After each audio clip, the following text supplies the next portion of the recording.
Buenos días a todos. Damos gracias al Señor por permitirnos a través de este medio y de las redes sociales llegar hasta cada uno del lugar donde se encuentran allí en línea para que la palabra del Señor sea compartida y siga extendiéndose a lo largo y ancho del mundo.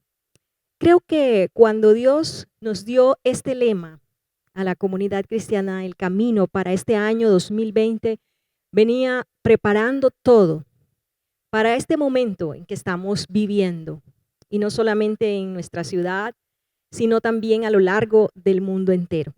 El lema bajo el cual estamos llevando series de enseñanzas cada semana a la iglesia y que ahora extendemos esta palabra a muchos más lugares a través de los medios, es Año de Luz, 2020, Año de Luz.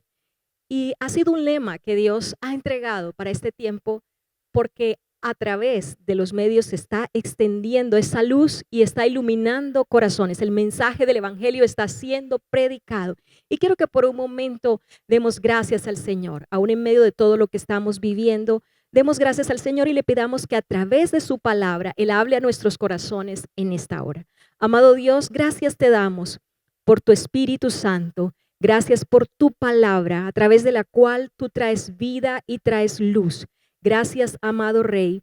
Hoy, Señor, abrimos nuestro corazón para que tu palabra sea guiándonos, sea hablando a nuestras vidas. En Cristo Jesús. Amén. Y en este tiempo de oscuridad, donde la luz del Señor está resplandeciendo, a través de este lema, venimos hablando acerca de la razón por la cual Dios desea que muchas personas, que a lo largo del mundo, las personas salgan de la oscuridad a la luz. Y las escrituras nos enseñan y nos muestran un contraste entre la luz y la oscuridad, entre la luz y las tinieblas. Pero también las escrituras identifican la luz con la verdad y con la vida.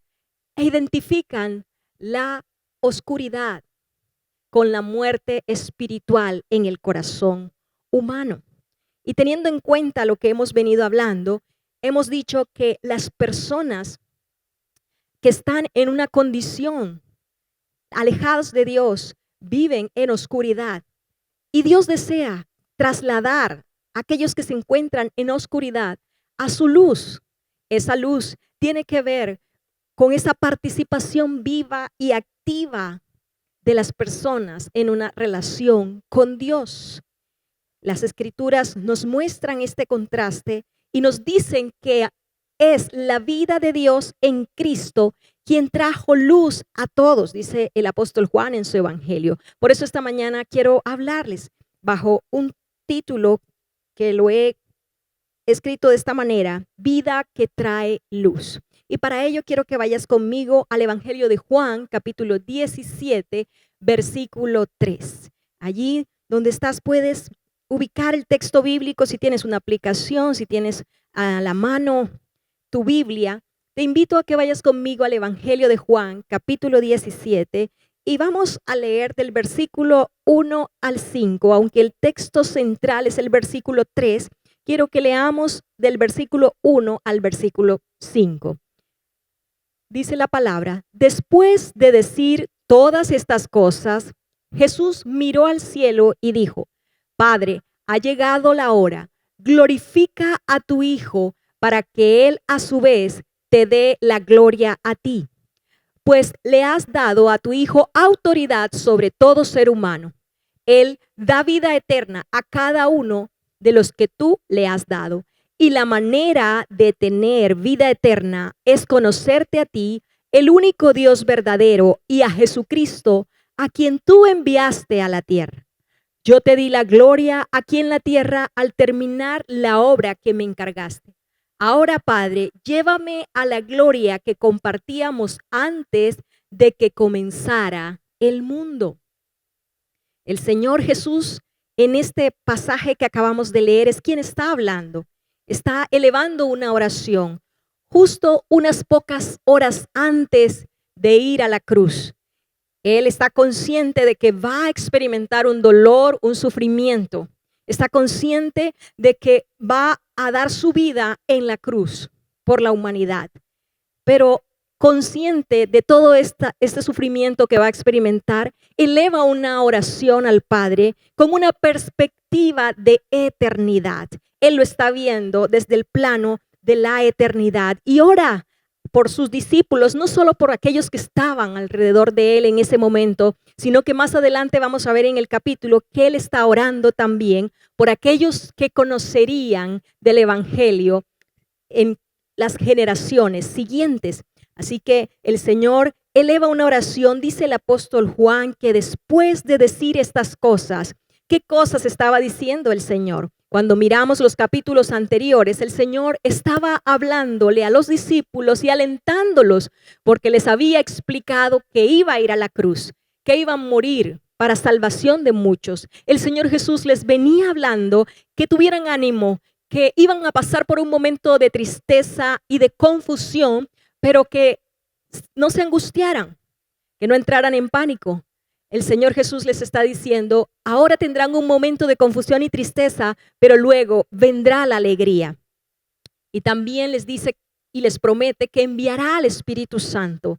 Cuando ha dicho todas estas cosas a sus discípulos, preparándolos para lo que venía, para lo que había de suceder, entonces eleva esta oración. Por eso Juan dice, después de decir todas estas cosas, eleva sus ojos al cielo y habla al Padre y ora por los discípulos y ora al Padre diciéndole primeramente que el Padre le glorifique así como Él le ha glorificado. Cuando vemos los versículos 4 y 5 encontramos a qué se refiere el Señor con esa petición que hace al Padre, de que el Padre le glorifique como Él lo ha glorificado. En los versículos 4 y 5, el Señor Jesús le dice al Padre, yo te di la gloria aquí en la tierra al terminar la obra que me encargaste. Es decir, el Señor había venido, había nacido en Belén, había vivido 33 años y ahora estaba a punto de ir a la cruz.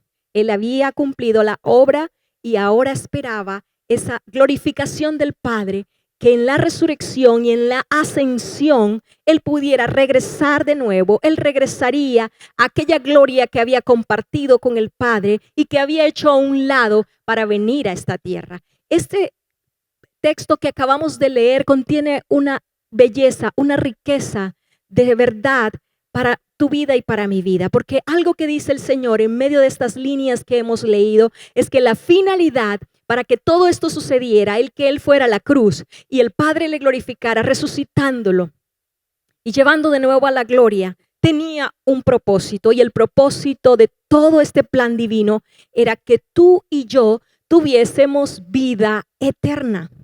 Y es algo maravilloso porque aún en este diálogo de Jesús con el Padre nos muestra de qué se trata esta vida eterna y también cómo podemos obtenerla. Y esas son las las buenas noticias que hay hoy para el mundo entero, que hay vida eterna para aquel que cree en el Señor. Y lo primero que encontramos en estos pasajes es ¿qué es la vida eterna? Dentro de lo que vemos tanto en este texto como a lo largo de las Escrituras, la vida eterna es algo de lo que carecemos por completo, por naturaleza. El Señor dice en este pasaje, hablando con el Padre, que Dios le ha dado potestad sobre todo ser humano para que Él, ¿quién es Él? Cristo, dé vida eterna. Quiere decir, para que se la dé a aquellos que no la teníamos por naturaleza. Pablo, hablando a los creyentes en Éfeso, les dice, Él, haciendo referencia a Jesucristo, Él les dio vida cuando estaban muertos en sus delitos y pecados. ¿Quién nos dio vida? Jesucristo, cuando estábamos en una condición de muerte. Y de eso se trata, una carencia de vida que la Biblia la identifica como muerte espiritual. Ahora, ¿de qué se trata esta condición de muerte? Esa condición no es más que carecer de la vida eterna, que es tan importante para el ser humano, que fue la razón de que Dios se encarnara, viviera 33 años en esta tierra, sufriera humillaciones y fuera a la cruz, fuera puesto en una tumba para luego ser resucitado. La razón para todo esto, el apóstol Juan lo dice en el mismo evangelio, en el capítulo 3, versículo 16, un pasaje que conocemos mucho. De tal manera amó Dios al mundo, que ha dado a su Hijo unigénito, para que todo aquel que en él cree no se pierda, sino que tenga vida eterna. Es decir, el hombre es carente de vida eterna, por lo tanto está en un estado de perdición. Y si esa vida eterna no le es comunicada de nuevo a su ser, está en pérdida. Es una pérdida catastrófica porque tiene que ver con un sentido, tiene que ver con la pérdida de un sentido y un significado, tanto en el presente como en el destino eterno del ser humano. El Señor Jesús fue quien más enseñó acerca de la vida eterna. De hecho, fue su tema central, es lo que Juan nos dice. El tema central de sus enseñanzas fue la vida eterna.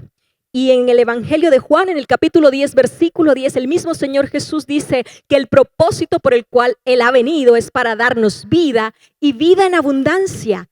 Esa vida en abundancia no se trata de vida expresada en cantidad de años. Muchos piensan que cuando se habla de este pasaje, hablar de vida abundante se refiere a que sean muchos años o a una cantidad de tiempo hacia el futuro. Y aunque sí implica la vida eterna, nuestro futuro también implica nuestro presente. Pero cuando el Señor Jesús dice que ha venido a darnos vida y vida en abundancia, se refiere no tanto a la cantidad de tiempo que tendremos después que morimos físicamente, sino que tiene que ver con una vida que es atemporal, que no está sujeta al tiempo. Por lo tanto, la vida eterna es la vida misma de Dios. Cuando hablamos de vida eterna, cuando el Señor Jesús enseñó acerca de la vida eterna, esa de la que carecemos por naturaleza, es la vida de Dios. Y no se trata tanto de cantidad de vida, sino de calidad de vida. Y es una calidad de vida porque es precisamente la vida de Dios en el alma humana. Una calidad de vida que viene para traer cambios profundos y traer una nueva creación en nosotros. El pensamiento actual que comúnmente vemos reflejado a través de las artes, de la música, de diferentes formas de ideologías, expresa que el problema del ser humano es que necesita ser mejor persona. Eso es lo que escuchamos por lo general, que el ser humano tiene un problema y es que solo necesita mejorar o completar en algo. Algunos piensan que el ser humano es un animal que ha venido evolucionando y va hacia la perfección. Pero lo cierto es que el problema de la humanidad no es que necesite mejorar en algunas cosas o ser simplemente una mejor persona. La verdad es que sin vida eterna, nosotros podríamos llegar a tener un comportamiento sin vida eterna similar al de los animales, pero en el sentido de no tener conciencia acerca de Dios y de lo espiritual, en tener una ignorancia acerca de las cosas espirituales y de Dios.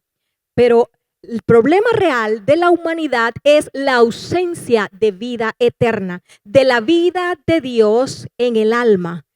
Sin esa naturaleza de amor, de bondad, en la naturaleza de la vida de Dios, lo que nosotros hagamos siempre va a terminar empañado por nuestro orgullo, nuestra ambición, nuestro egoísmo. Necesitamos algo más de fondo. La humanidad tiene un problema y es una carencia de vida eterna por causa de una muerte espiritual, que es la ausencia de la vida de Dios en el alma del ser humano. Así que como seres humanos necesitamos algo más de fondo que ser mejores personas.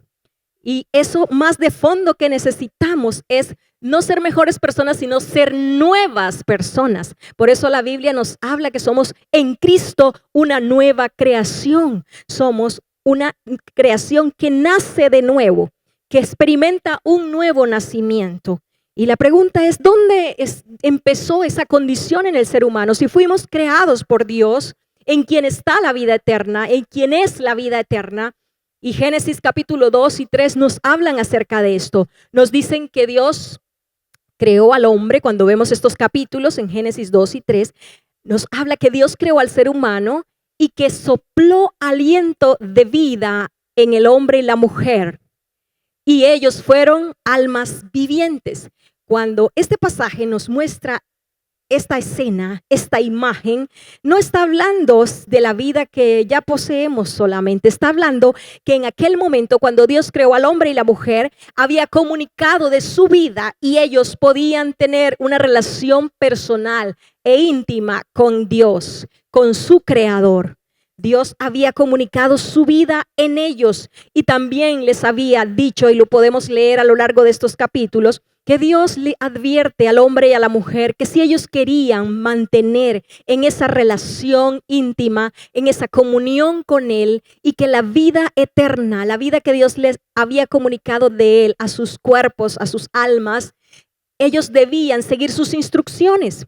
Y conocemos lo que sucedió, aun cuando Adán y Eva disfrutaban del oír la voz de Dios, disfrutaban de una relación personal con Él. Sin embargo, desobedecieron. Sin embargo, quisieron seguir en sus propias fuerzas y ese vínculo se rompió. Y es a eso lo que llama también el libro de Génesis y lo que Dios había advertido, muerte espiritual. Es decir, ellos perdieron la vida eterna de Dios en ellos y se rompió esa relación, ese vínculo íntimo con el Creador. Por lo tanto, desde ese momento, cualquier persona, cualquier ser humano que intente en sus propias fuerzas, en sus propios medios, volver a tener esa vida eterna, no podrá hacerlo.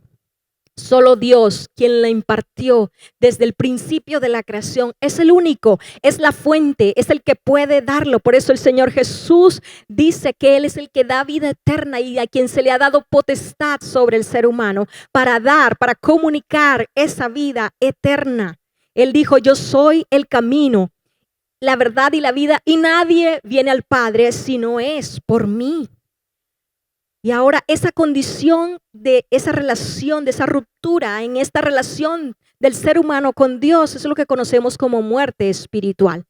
Pero en Cristo, cuando depositamos nuestra fe en el Hijo de Dios, esa vida eterna es comunicada por Él a nosotros. Nada de lo que hagamos por nosotros mismos podrá devolvernos esa vida eterna que es la que da sentido y trascendencia a nuestra existencia y da plenitud a nuestra vida. Ni siquiera porque hagas buenas obras o porque asistas a una iglesia o porque pertenezcas a una religión o porque hagas rezos a Dios. En la idea que tienes acerca de Dios, nada de eso te permite tener la vida eterna. Solo Jesucristo puede darla, solo Dios mismo puede darla como un regalo que no merecemos. No es por nuestras obras, no es por nuestros esfuerzos, no es por nuestros méritos, no es porque seamos mejores personas que tendremos vida eterna y que participaremos de una relación con Dios por la eternidad. Es porque el mismo Dios la ofrece como un regalo cuando ponemos nuestra fe en aquel que dio su vida por nosotros en la cruz. Y Él es el único que puede comunicarla como un regalo por su gracia, por su amor. Por eso es que la vida eterna no solamente es la mayor necesidad que tiene el ser humano. La vida eterna es el privilegio más maravilloso que podamos disfrutar cuando creemos en Jesucristo.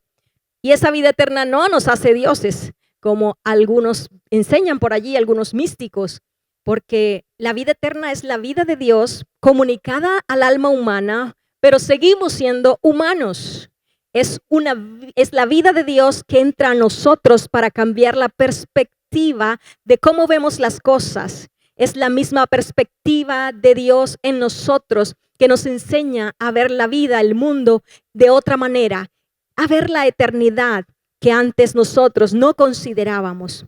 Hoy en día, cuán pertinente, cuán necesario es que entendamos que es el privilegio más maravilloso que Dios está ofreciendo a través de lo que Cristo hizo en la cruz y que ese es el mensaje de su evangelio que hoy corre y es predicado en el mundo entero para que todo aquel que en Él crea, en Jesucristo, no se pierda, sino que tenga vida eterna. Una preocupación hoy que hay precisamente por la pandemia que estamos viviendo en el mundo entero, es el temor a la muerte. Es el temor a esa interrupción en nuestras relaciones con los seres que amamos, porque somos seres relacionales y tenemos personas a las que amamos. Y he oído madres decir, bueno, a mí no me importaría morir en una situación, por un virus, por una enfermedad, pero sí me da temor dejar a mis hijos, a las personas que amo en esta tierra. Y eso se debe a ese temor natural que hay en el ser humano porque carece de vida eterna, carece de una esperanza eterna. Y Jesucristo hoy nos está hablando por sus mismas palabras, diciéndonos que a Él se le ha dado potestad sobre todo ser humano para darnos vida eterna por medio de la fe en Él. Y hoy hay una voz de esperanza en medio del mundo, en medio de lo que está sucediendo, que nos está llamando la atención de que necesitamos un vínculo mucho más fuerte, un vínculo que nos lleve a tener una firmeza, una seguridad y una esperanza futura. Que aunque hay una realidad y es que moriremos, independiente de que moriremos físicamente algún día. Y el no estar preparados o el no tener una esperanza, el no saber qué va a suceder, es lo que genera el temor y genera el miedo. Es ese vacío del que habló aquel físico Blaise Pascal cuando dijo: todos tenemos un hueco en nuestro ser que solo Dios puede llenar. Y a eso se refiere, a esa clase de vida de la que carece el ser humano por naturaleza, porque es una vida que es eterna, que no puede perecer, que nadie nos va a arrebatar esa clase de vida, porque es la vida de Dios en nosotros, que Él ha comunicado a nuestro espíritu por medio de la fe en Jesucristo. Y a eso se refería el apóstol Pablo cuando dijo: nada nos separará del amor de Cristo, ni las preocupaciones de este tiempo, ni las situaciones que vendrán inciertas, ni la vida, ni la muerte, ni ángeles, ni principados, ni potestades. Nada nos podrá separar del amor de Dios que es en Cristo Jesús nuestro Señor. Es esa vida eterna que produce esa seguridad y esa certeza y esa esperanza, y que podemos empezar a experimentar esa plenitud, ese sentido de nuestra existencia, tanto en el presente como en el futuro. Aunque la vida eterna esté atemporal porque es la vida de Dios en nosotros, sin embargo se experimenta desde el mismo momento en que ponemos nuestra fe en Jesucristo como nuestro Salvador y Señor. Y esto es hermoso porque lo que hoy Dios quiere que sepas, si no has tenido esa experiencia de tener una esperanza, de tener una paz, una seguridad aún frente a todo lo que está sucediendo, Él te dice: yo soy el que puedo darte esa vida eterna. Él es el que puede cambiar la perspectiva aún de lo que estamos viviendo. Él es el que puede enseñarnos a ver las cosas, a saber que no estamos solos, que Él está con nosotros y que Él vino a este mundo para darnos vida y una vida de plenitud, que no está tanto asociada tampoco con las abundancias de cosas materiales, ni con la extensión de los años, que tiene que ver con algo más grande, con un sentido más profundo, y es hacernos nuevas personas, nueva creación, que podamos espiritualmente nacer de nuevo y poder tener conciencia de las cosas de Dios, seguir su voluntad, hacer su voluntad y ver la vida desde la perspectiva de la eternidad. Eso cambia por completo la forma como nosotros vemos las situaciones que estamos viviendo, cuando hay vida eterna en nuestro corazón. Pero lo segundo que encontramos en este pasaje, que el Señor nos dice, no solamente habla de qué se trata la vida eterna, sino que en segundo lugar, también el Señor nos dice cómo podemos tenerla. Y allí en el versículo 3, Él dice: Él da vida eterna a cada uno de los que tú le has dado. Y versículo 3, y la manera de tener vida eterna es conocerte a ti, el único Dios verdadero, y a Jesucristo, a quien tú has enviado a la tierra.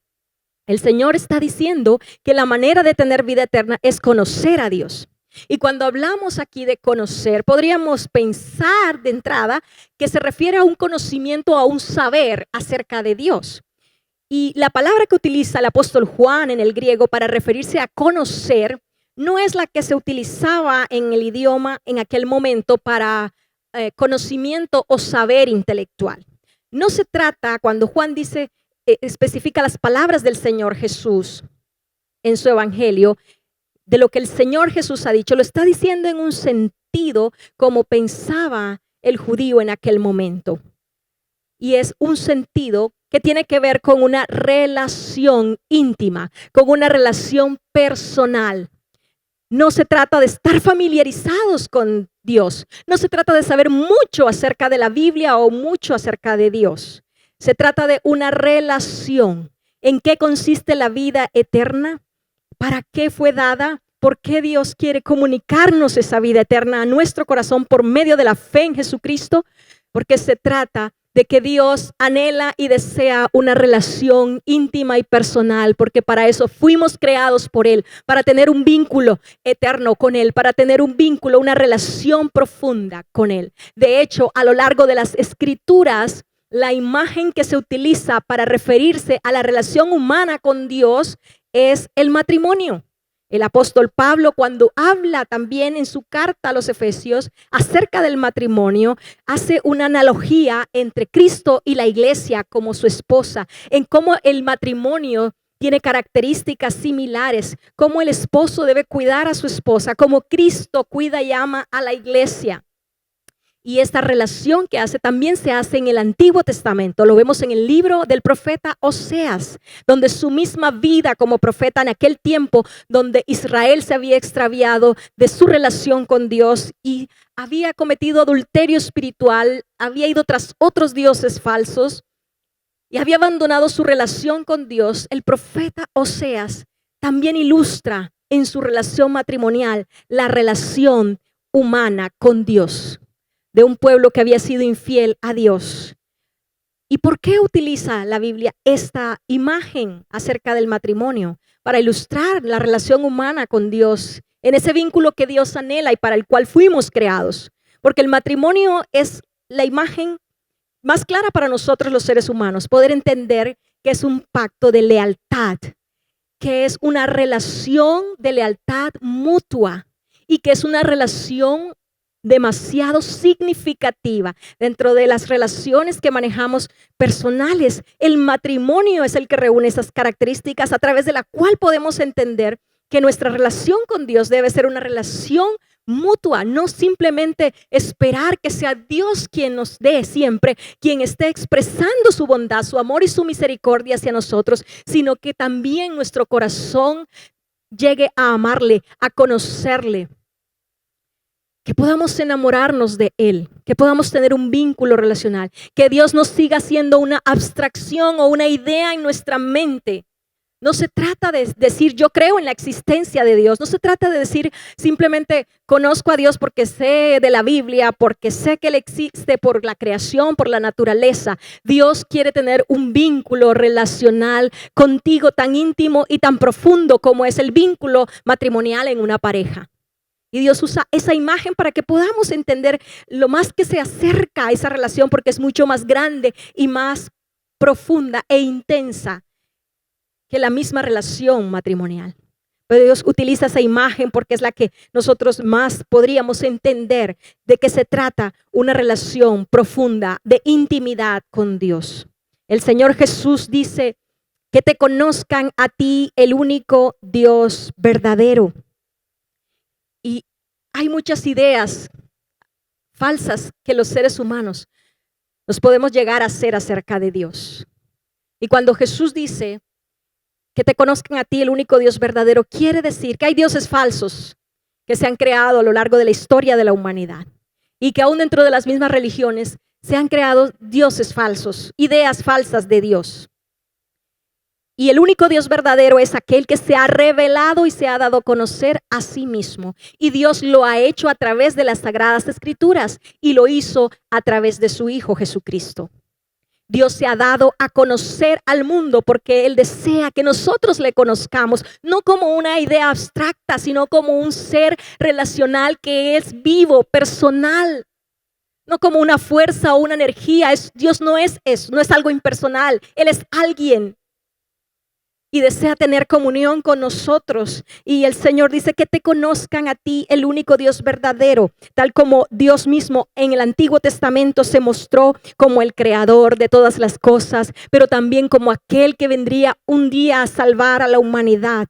Y en el libro de Isaías, en el capítulo 46, en los versículos del 2 al 4 y en los versículos del 9 al 10, el mismo Dios habla acerca de no ser confundido con ídolos.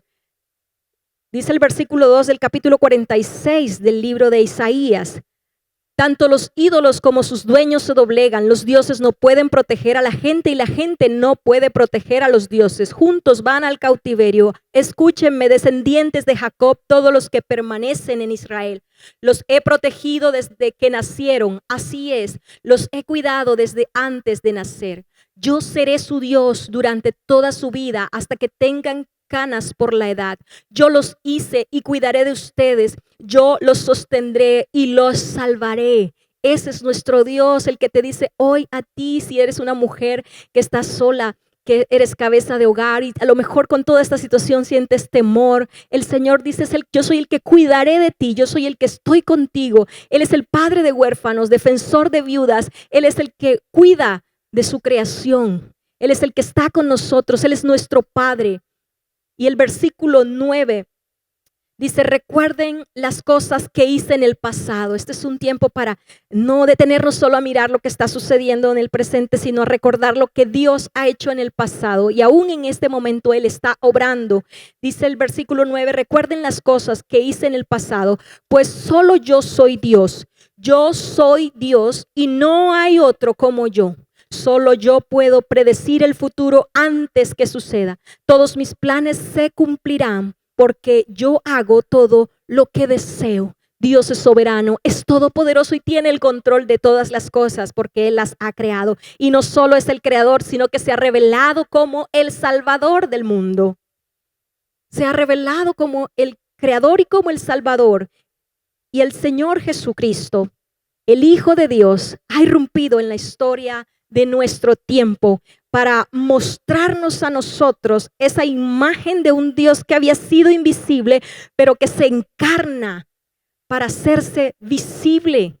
Cuando vemos la vida de Jesucristo, es Dios que descendió del cielo, que bajó del cielo a este mundo para mostrarse, para revelarnos una imagen visible.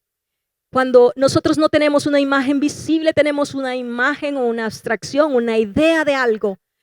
Pero Dios que quiere relacionarse con nosotros, que su deseo es darnos vida eterna para que le conozcamos, para que tengamos una relación íntima y personal y profunda en nuestra vida, que nos haga una nueva creación para siempre, para estar con Él por siempre, es aquel que se ha revelado. Juan capítulo 1, versículos del 1 al 4, allí en el mismo evangelio del apóstol Juan, en el capítulo 1, versículo del 2 al 4, vamos a leer, y luego del 10 al 18, dice el apóstol Juan, refiriéndose a Jesucristo, Él que es la palabra, existía en el principio con Dios. Dios creó todas las cosas por medio de Él y nada fue creado sin Él. La palabra le dio vida a todo lo creado y su vida trajo luz a todos.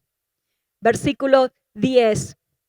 Vino al mismo mundo que Él había creado, pero el mundo no lo reconoció. Vino a los de su propio pueblo y hasta ellos lo rechazaron. Pero a todos los que creyeron en Él y lo recibieron, les dio el derecho de llegar a ser hijos de Dios. Ellos nacen de nuevo, no mediante un nacimiento físico como resultado de la pasión o de la iniciativa humana, sino por medio de un nacimiento que proviene de Dios. Entonces la palabra se hizo hombre y vino a vivir entre nosotros. Estaba lleno de amor inagotable y de fidelidad. Y hemos visto su gloria, la gloria del único Hijo del Padre. Versículo 18, nadie había visto jamás a Dios, pero el único que es Dios, Jesucristo, está íntimamente ligado al Padre. Él nos ha revelado a Dios. Ese es nuestro Rey, nuestro Creador, Jesucristo, aquel que existía antes de haberse encarnado, aquel por quien fueron creadas todas las cosas, quien estuvo allí presente en la creación de la humanidad, el que descendió del cielo, bajó del cielo y se encarnó para revelarnos a Dios. Y el mismo Juan en su primera carta, en el capítulo 5, vuelve y lo confirma en el versículo 11. Y este es el testimonio que Dios ha dado. Él nos dio vida eterna y esa vida está en su Hijo. El que tiene al Hijo tiene la vida.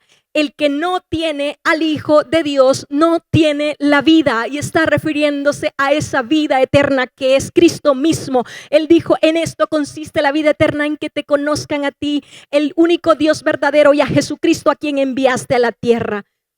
Y es allí donde encontramos en esa relación el vínculo más profundo que necesitamos, el fundamento firme y sólido para vivir en medio de cualquier circunstancia en la travesía por esta tierra, pero una esperanza de gloria para un futuro, que así sea que muramos físicamente en algún momento y queden nuestros seres que más amamos aquí en la tierra. Sabemos que también Dios cuidará, que Él sigue siendo Dios, que Él sigue el que tiene el control de todas las cosas y que Él es el que nos acompaña en el presente y hasta la eternidad. Ese es nuestro Dios, aquel que quiere relacionarse, que quiere que tú le conozcas y crezcas en el conocimiento de Él. La vida eterna es una experiencia de continua relación con Dios, porque Él ha comunicado por la fe la vida de Dios a aquellos que creen, para que tengan esa vida eterna y le conozcan. Y el apóstol Pablo en la carta a los Efesios nos habla de que esa vida eterna comienza en el momento a experimentarse, en el momento en que ponemos nuestra fe en Jesucristo, pero también seguimos creciendo. Así tú no entiendas ahora todo acerca de Dios o de lo que lees en la Biblia. Sin embargo, cuando pones tu fe en Jesucristo, Él, en esa relación íntima y personal, le irás conociendo más acerca de Dios, irás entendiendo más las Escrituras por medio de su presencia manifestada a través del Espíritu Santo en tu corazón, y a través del tiempo crecerás hasta la plenitud. Dice el apóstol Pablo en la carta a los Efesios en el capítulo 1, versículo 17 al 18. Y le pido a Dios, el glorioso Padre de nuestro Señor Jesucristo, que les dé sabiduría espiritual y percepción para que crezcan en el conocimiento de Dios. Pido que les inunde de luz el corazón para que puedan entender la esperanza segura que Dios ha dado a los que llamó, es decir, su pueblo santo, quienes son su rica y gloriosa herencia. Así te ve Dios, como su gloriosa herencia. Y Él ha amado de tal manera este mundo que ha descendido, se ha revelado aún a su iglesia.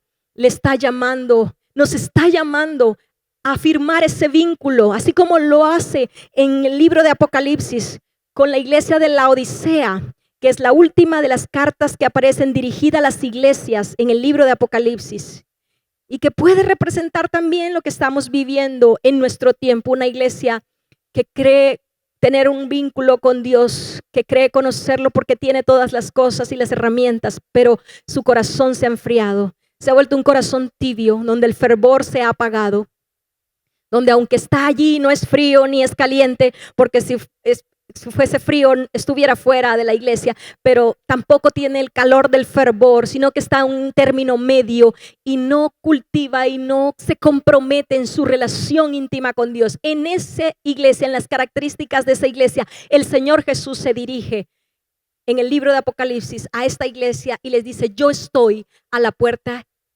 y llamo.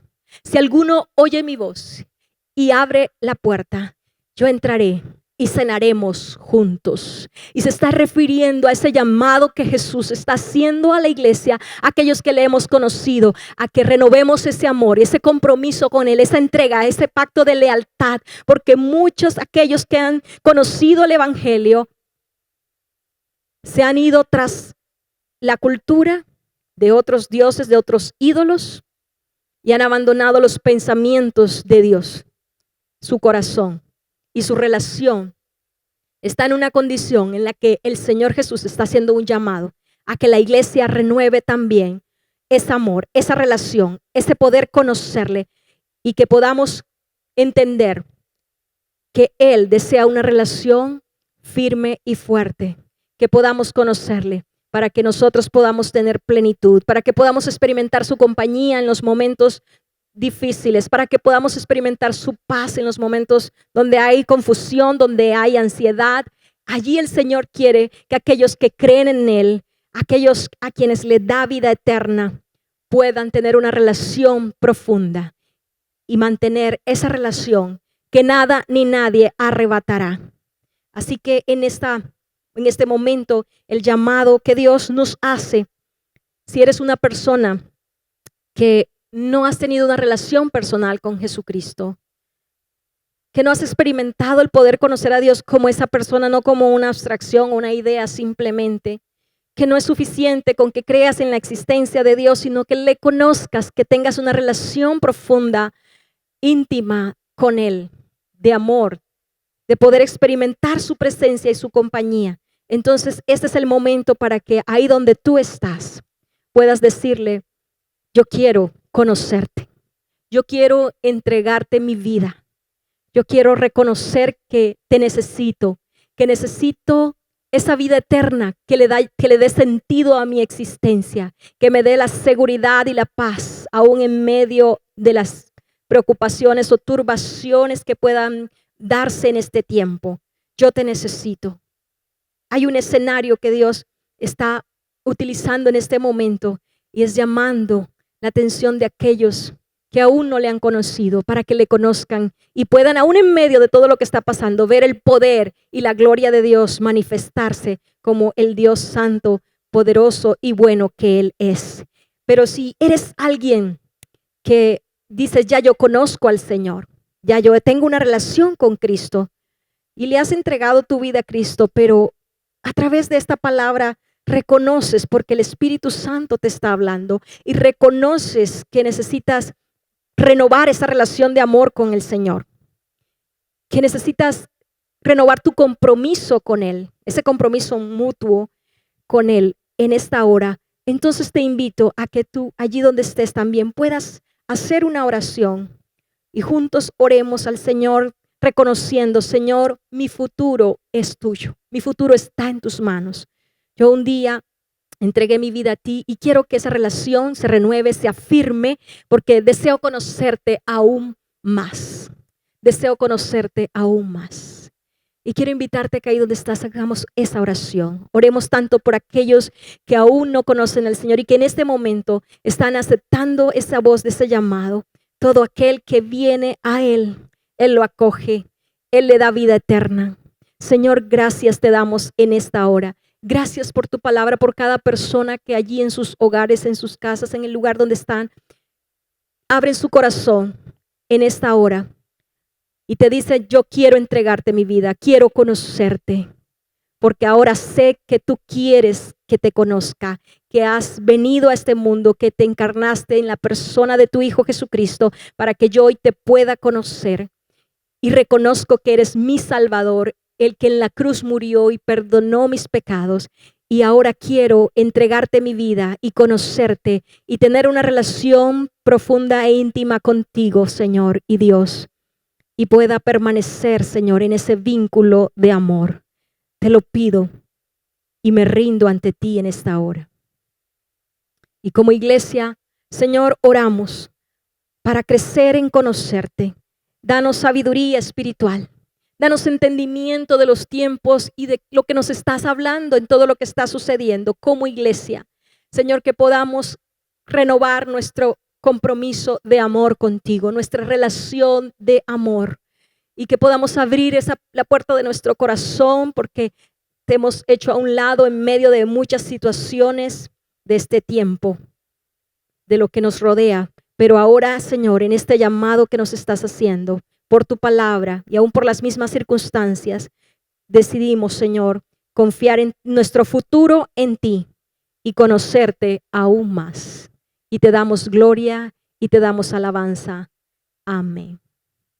Que el Señor les bendiga a cada uno.